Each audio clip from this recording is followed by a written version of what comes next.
Jesi spreman? Možda, ajde. Za poljetanje? Držiš se, jel krećemo?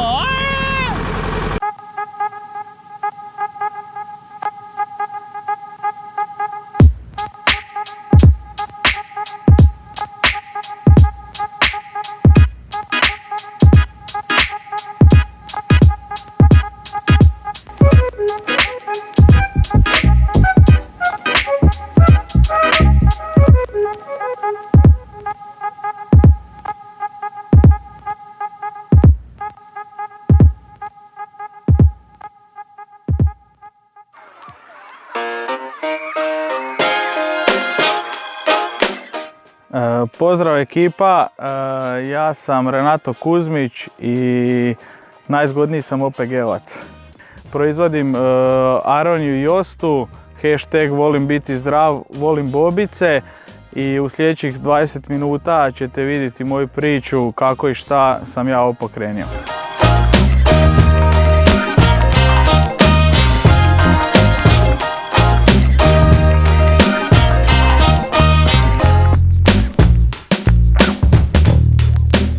Što si već napio? Koji fakultet, mislim završio si Ferit, rekao si za Ferit. Kako to da si završio Ferit i da si se počeo baviti s OPG-om?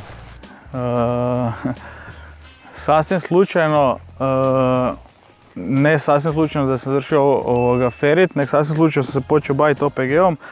Priča je krenula kad sam prešao u Valpovo igrat rukomet i tamo sam upoznat, tamo ovaj predsjednik se bavi poljoprivredom i tak dalje. Onda sam ja rekao da bi krenio nešto, on je rekao nema problema.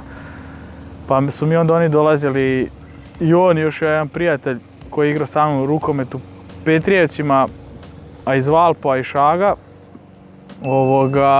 Su mi došli, oni su imali traktor, imali su svoje već OPG-ove, radili su već s tim. Ovaj je radio sa kupinovim vinom i tak dalje. I onda su mi oni pomogli na početku isto to raskrčiti, dovesti u red.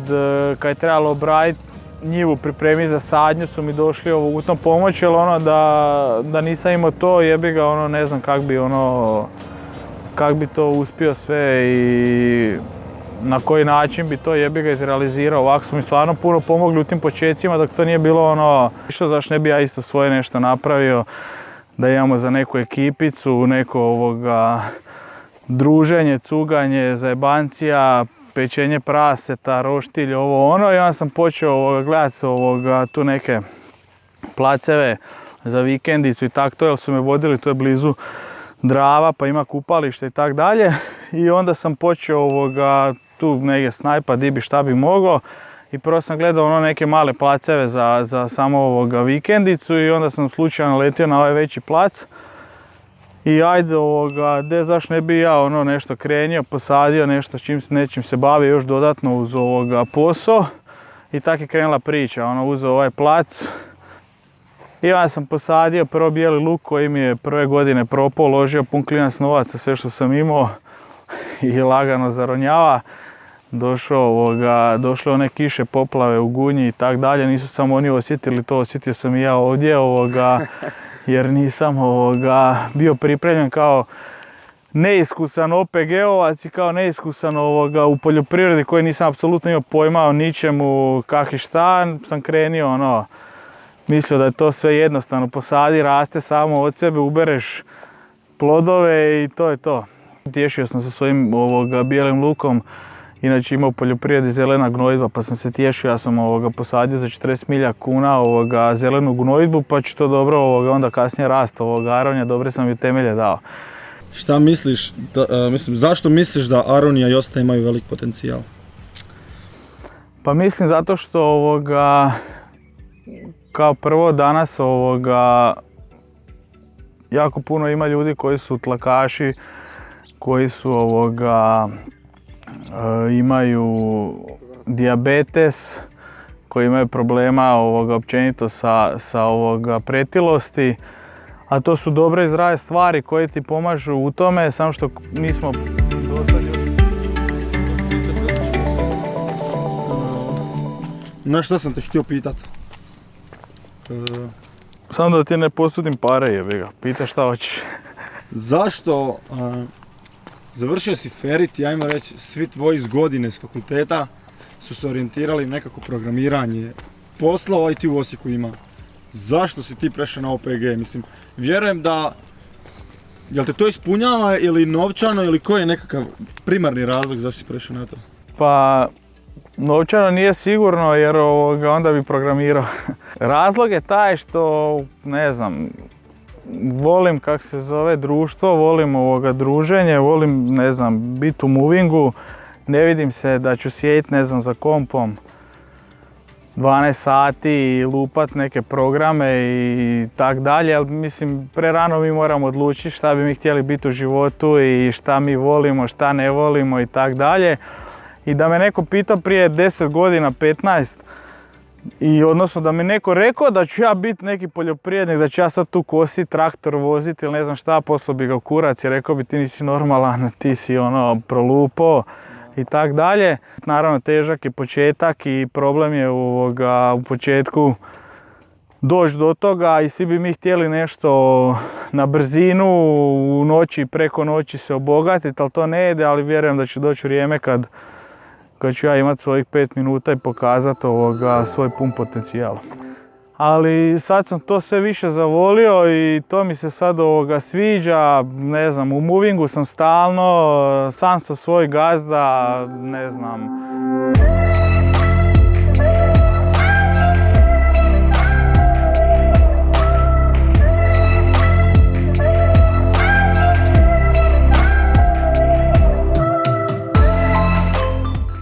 Renato, tata, kako smo ga zvali i mi u rukometnoj ekipi, kao najstariji vođa za sve.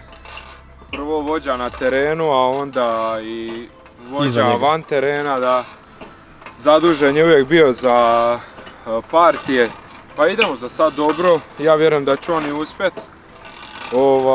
Možda i još da se više potrudi koliko se trudio u vezi rukometa da preda to na sam posao, ja vjerujem da će to uspjeti.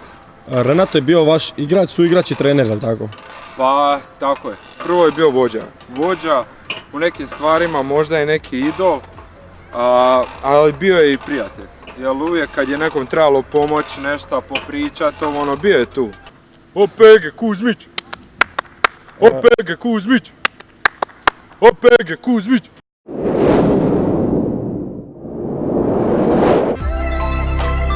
Nije to bilo preko, nije se to ništa dogodilo za 5 minuta, nije meni trebalo da ja dođem od onoga prije 5 godina do ovoga za 5 minuta da bi ja mogao sad ovom reći to ti je formula, laganini, kogod hoće, 5 minuta uzmi slobodnog vremena, znači to je rada i truda i odricanja i patnje i nekad ti dođe muka. Ali opet na kraju kad gledaš da radiš za sebe, da radiš ono što voliš, onda ti niš nije problem. Koji si ti godine započeo? 2014. Ikakvi početci? 2014. Znači krenuo sam u ovo bez ikakvog znanja o poljoprivredi, bez kosilice, bez apsolutno ičega što bi bilo vezano za neku poljoprivredu. Znači sve sam krenuo od nule.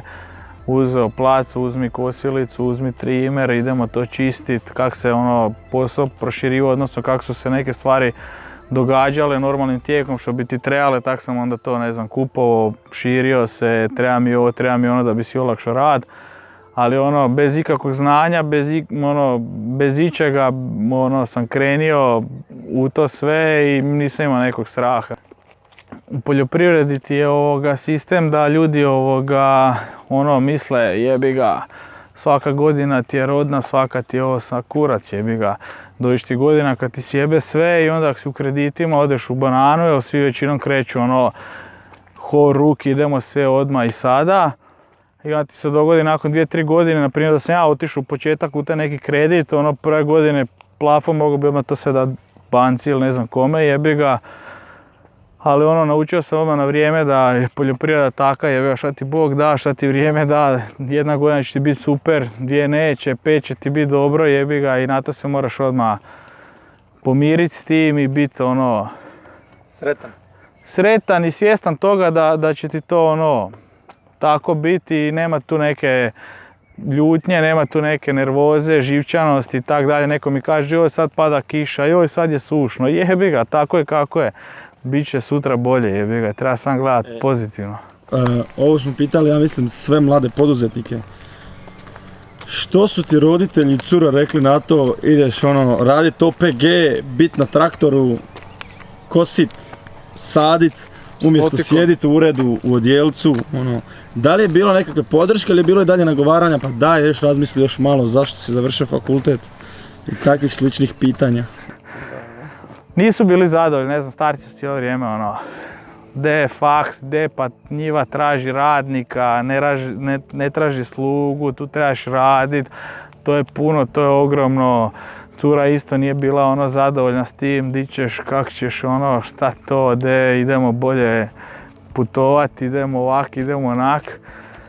Ali na kraju mislim da su svi vidjeli da ipak se može, da koliko opet svi onako usmjeravaju i opet ubace neku svoju, mislim da su ipak i sretni i zadovoljni, da su vidjeli da sam puno i napravio i da sam možda i više postigao nego što je postigao nekim putem, da sam se usmjerio na, ne znam, rad preko faksa i tako dalje. U biti, stvari kad sam bio picanje, jebi ga klinac, uvijek sam starcima pričao šta kurac, ja ću biti jebi ga poduzetnik, ja ću biti direktor, neću ja, ne znam, kome raditi i tak dalje, ja ću imati svoju tajnicu, ja kad njoj kažem da mi obriši nos, ona mi obriše nos, ja kad čovjek.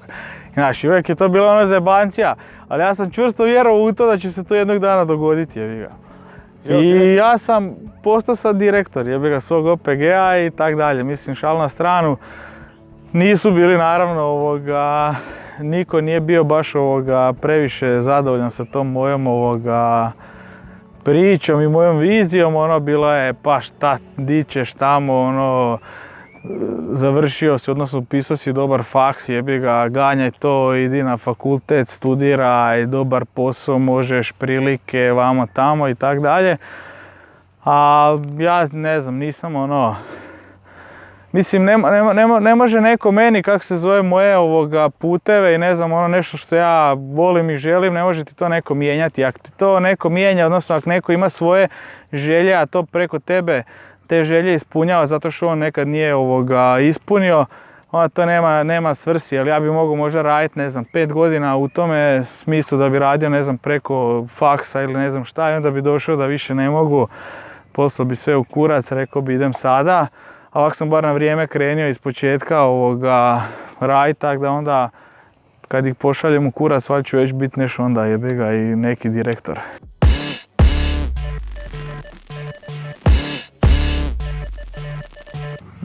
Pizza, jer sam dobio ime talijansko.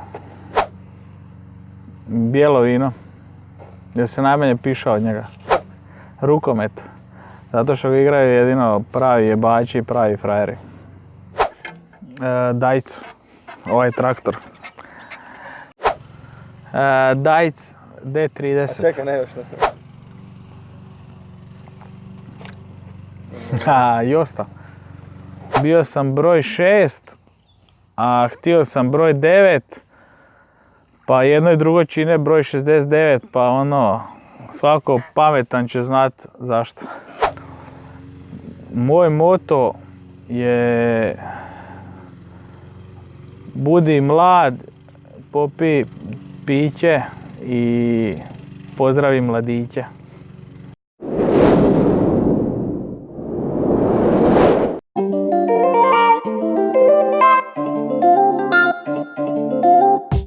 Znači ti si cijelo vrijeme bio, ajmo reći, zaposlen, radio za svojim OPG-u i bio student. Da, ja sam ti počeo sam, ajmo reći, na vrijeme, dok sam studirao, sam pokrenuo OPG i radio s tim, tamo mi je bio cilj da dok završim faks, da mogu dovesti OPG na taj nivo, da mogu sam biti zaposlen u njemu i da mogu sam od njega živjeti, da ne moram ovisiti o nikom, ne da završim fakultet i da onda, ne znam, 2 godine, godinu dana tražim posao ili da idem negdje raditi neke poslove koje ne bih htio, sam da bi mogao nešto zaraditi, jebi ga da bi me neko, ne znam, ubio, radi prekovremeno, radi ovak, ne možeš tamo, de odjebi čovječe, ovak radim šta hoću i tako da sam onda radio sam preko studentskoga puno, ali znao sam za šta radim, lovu sam usmjeravao u OPG i doveo sam to na razinu kad sam vidio da sad mogu od toga normalno živjeti i onda sam fakultet završio, jer šta sad već ako sam tolike godine studirao, nikad ne znaš šta će biti za 10 godina, možda ću reći jebote OPG i šta ja znam, idemo ovo. Priča se da imaš jedini ovakav traktor u Hrvatskoj. To ti je traktor na kojem sam ja prvi put u svom životu vozio traktor. To ti je traktor od mog tetka, pokojnog, koji je imao vinograd u Feričancima i onda smo mi svake godine kod djeca, odnosno ja većinom, išao tamo i onda de tetak, de da ja vozim traktor, de da ja ovo, de da ja ono i onda mene tetak u krilo i ja vozio traktor. I sad je taj traktor završio kod mene i old timer je 63. godište, ali meni služi moje svrsi, ono što mi treba odradim i olakša mi puno i taki nema niko i neki ljudi mi govore de mi prodaj, de ma nema šanse. Taki će ostati kod mene i vozit. Pa taj bolje radi i pali nego ovi novi traktori, jebote, pa ajde mi kupio traktor. Novi, ne znam, iz poticaja, vama tamo, stigo mu za tjedan dana, traktor mu rikne, zove me, da mi dođi nešto pomoći, jebi ga moj, 63. godište, zima, kad hoćeš, upali s prve, teraj, vozi, nema greške, jebi ga. Bacim ključ i... Može. Može.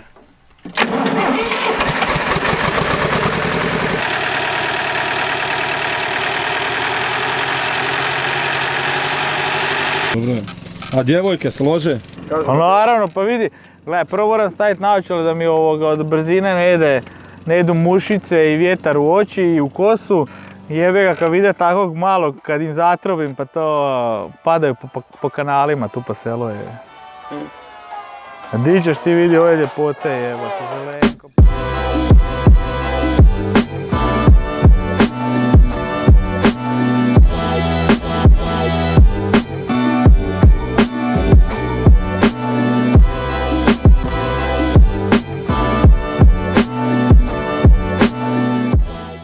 Šta su njegove mane i vrline?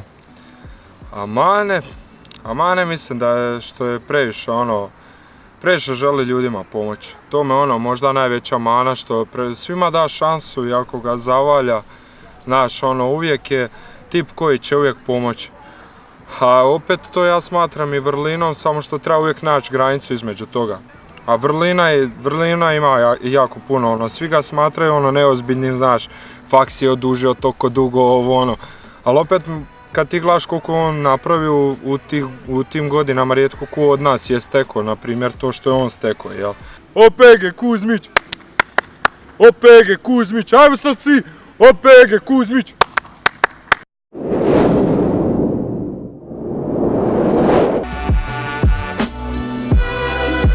Evo ovako ja se bavim sa proizvodnjom, odnosno uzgojem aronije i oste. Uz to imam posađeno, kad sam kupovao zemljište, nešto šljiva, krušaka, malo nešto jabuka. Da li, ajmo reći, prodaješ ovdje na području Osječko-baranjske županije, na području Slavonije ili je to područje cijele Hrvatske gdje ti prodaješ svoje proizvode? Pa većinom prodajem svoje proizvode, prodajem tu i u Osijeku, Slavoniji, Baranji, ali većinom je to more, Zagreb i Njemačka. Kod nas u Slavoniji i Baranji je problem taj što ljudi nemaju toliku platežnu moć, a nisu dovoljno educirani i onda kupuju u trgovačkim centrima iste te proizvode koje ja proizvodim. Ja prodajem, znači ja prodajem kad ju uberem s ove grane, odmah ide kako se zove proizvodnju i odmah ide u sok. I nema nikakvih dodataka, nema nikakvih posebnih prismjesa ili ne znam šta, nego ovakvi čisti plod sa njive kad se ubere, dođe do korisnika u flaširanoj boci, pekmezu ili bilo čemu drugome sa njive. Ima li puno posla oko joste i aronije? Mislim, dosta ljudi vjerujem i ne zna šta je josta niti šta je aronija, tako da ih malo poznaš s tim. Koliko je tebi trebalo za početak, koliko si puno učio o svemu tome? Pa najviše naučiš kroz to da kreneš raditi sam. Odnosno ono što naučiš sam i kad posadiš i kad se s tim svakodnevno susrećeš, naučiš najviše o toj biljci, jednoj i drugoj i šta je i kako i na koji način. Kako, da li sam bereš i sam radiš proizvodnju ili imaš nekakvu pomoć? Ne, što se tiče branja i proizvodnje, to je većinom obiteljski, skupimo se tu za jedan dobar vikend, za druženje i zabavu. Sporo ide, ali sjediš i brstiš grm, ubireš plodove, poslije toga odvedeš na proizvodnju da se to preradi, tako da nije problem, ali u svakom slučaju bude na kraju dobra zabava, dobro druženje, dobra zajebancija i ljudi se dobro provedu, tako da... Koliki je vremenski period od branja do nekakvog soka ili do nekakvog pekmeza od aronije i joste? Evo ovako, naravno period je 1 godina kalendarska, zato što svaki plod i svaka biljka zahtjeva godišnje da ju ti skrbiš o njoj da bi ti dala najviše u tome svemu.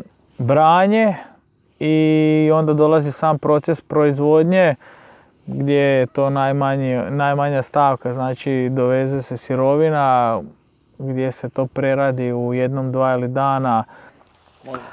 Evo ovako da vam pokažem, znači ovdje slabo se vide jer su zelene boje, ali to vam je josta, križanac crnog ribizla i ogrozda koji je napravljen hibrid na stabljici od ogrozda, ali svojstvo i nutritivna vrijednost bobice je od crnog ribizla. Znači to su grmovi koji rastu do 2 metra, metar u širinu, nasadi su oko 20 godina, isto tako jaronja otprilike raste, jednakih su sredstava, samo što malo ogrozd, odnosno josta, puno brže raste u odnosu na aroniju. Kiselkastog okusa su, osvježavajuće su, znači da imaju puno vitamina C u odnosu na drugo voće, čak u odnosu na limun imaju 7 puta više vitamina C u odnosu na limun. Gdje se vidiš za nekakvih 5 godina što se tiče aronije i joste? Za 5 godina na mjesecu da proizvodim tamo sokove, šalim se. Pa ništa, vidim se da ovo što sam krenio, što je u početcima, da će to se razviti na području cijele Hrvatske i jednog dijela Europe, tako da vidim se za još jedno barem duplo ovoliko hektara i voća.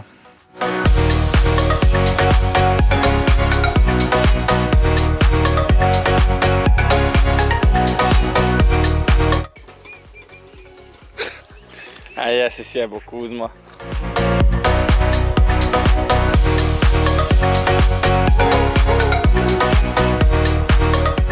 Da li misliš da Renato može biti primjer svojim poduzećama, ostalim drugim mladima?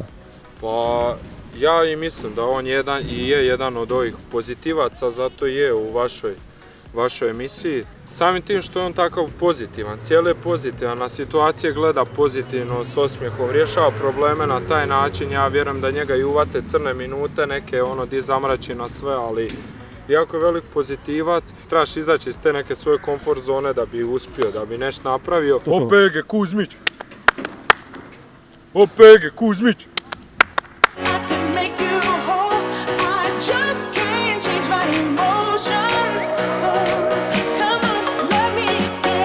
Pozdrav ekipa, želim se zahvaliti Pozitiv HR, Džambi, Patrunu što su došli snimiti ovo moje carstvo. Nemojte ići van, ovdje se može, Hrvatska ima mogućnosti, iskoristite to. Budite ono što jeste, volite zdravo, hashtag kupujmo hrvatsko, volim bobice, hashtag Aronja, hashtag Josta. I za kraj još jednom preplatite se na kanal Pozitiv.hr, dečki su super, snimite i pokažite svoju priču jer sigurno ima još takvih u Hrvatskoj i vidimo se na godinu. Pozdrav!